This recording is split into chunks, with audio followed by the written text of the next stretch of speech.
Good morning friends. இன்றைக்கி நம்மளோட health drink morning health drink நாட்டு சக்கரை போட்டால் கவுனி அரிசி கஞ்சி. எப்போவுமே பால் அதிகம் சேர்க்குறத விட இந்த மாதிரி ஹெல்த் ட்ரிங்க் தான் சாப்பிடுவோம். இது ஆர்கானிக், இது அண்ணனோட தோட்டத்திலே விளையுது, ஆர்கானிக் தான். எப்போவுமே மார்னிங் கவுனி அரிசி கஞ்சி தான் மோஸ்ட்லி சாப்பிடுவோம். இது கொஞ்சம் அர்ஜென்ட்டுக்கு எங்கேயாவது கிளம்புனா கூட பசி தாங்கும்.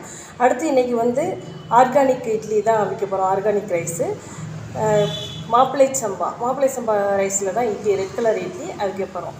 அது பார்க்கலாம். அடுத்து மாப்பிள்ளை சம்பா இட்லி அவிக்க போகிறேன். அதுக்கு முன்னாடி இட்லி பாத்திரம் பார்த்துடலாம். இது செட்டிநாடு ஏரியாவில் இட்லி பாத்திரம் ஒரு அடுக்கு தான் இருக்கும், நல்லா உயரமாக இருக்கும். கனமான பாத்திரங்கள் தான் யூஸ் பண்ணுவோம். இதை துணி போட்ட இட்லி தான் வைக்க போகிறேன். இதுதான் இட்லி தட்டு. இட்லி குழி பெருசாக தான் இருக்கும். இதில் துணி போட்டு இப்போ இட்லியை வைக்க போகிறேன். மாப்பிள்ளை சம்பா இட்லி. ஓகே ஃப்ரெண்ட்ஸ், காஞ்சிருச்சு. இப்போ இட்லி ஊற்றுறோம். இட்லி இப்போ பொதுவாகவே 30 இயர்ஸ் இட்லி வெள்ளையாக தான் இருக்கணும்னு அவசியம் இல்லை. 30 இயர்ஸை நம்ம கிராஸ் பண்ணிட்டாலே நம்ம கொஞ்சம் மாற்றிக்கணும். இப்போ கலர் இட்லியாக இருந்தால் ஒன்றும் பிரச்சனை இல்லையே நம்மளுக்கு. இது ஃபைபர் அதிகம். இதில் மாப்பிள்ளை சம்பா சாப்பிட்டா இன்றைக்கும் ஒரு மாப்பிள்ளையாகவே ஜென்ஸ் இருக்கலாம் அப்படிங்கிறது ஒரு அர்த்தம். ஏன்னா அந்தளவுக்கு அதில் நல்ல விட்டமின்ஸு, சத்துக்கள் எல்லாமே இருக்குது.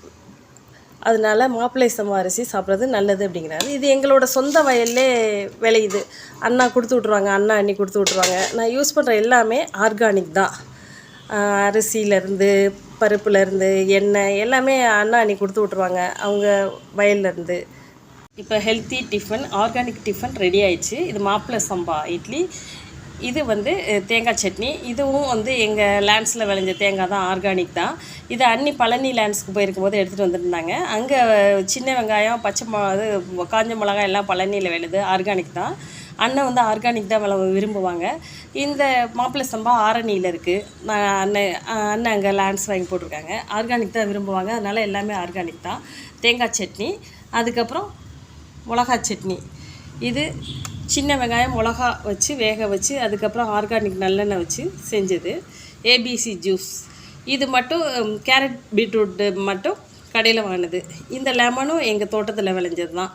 எல்லாம் இன்றைக்கி காலையில் ஹெல்த்தி ஆர்கானிக் போட்டேன். இது நாட்டு சர்க்கரை போட்ட ABC juice. A for apple, B for beetroot, C for carrot 3 போட்டது. லைட்டாக எந்த ஜூஸ் போட்டாலும் லைட்டாக லெமன் விட்டால் தான் அந்த கொஞ்சம் அந்த டேஸ்ட்டு தூக்கி கொடுக்கும். அதுதான், வேறு ஒன்றும் இல்லை, தூக்கலாக இருக்கும். இதில் நாட்டு சர்க்கரையும் எங்களோடது தான், ஓன் ப்ராடக்ட் தான். நாட்டு சர்க்கரை போட்டு அதில் கொஞ்சம் சால்ட்டு போட்டிருக்கேன். ஓகே ஃப்ரெண்ட்ஸ், சாப்பிட வாங்க. இன்றைக்கி ஹெல்த்தி போட்டது. தேங்க்யூ, பாய்.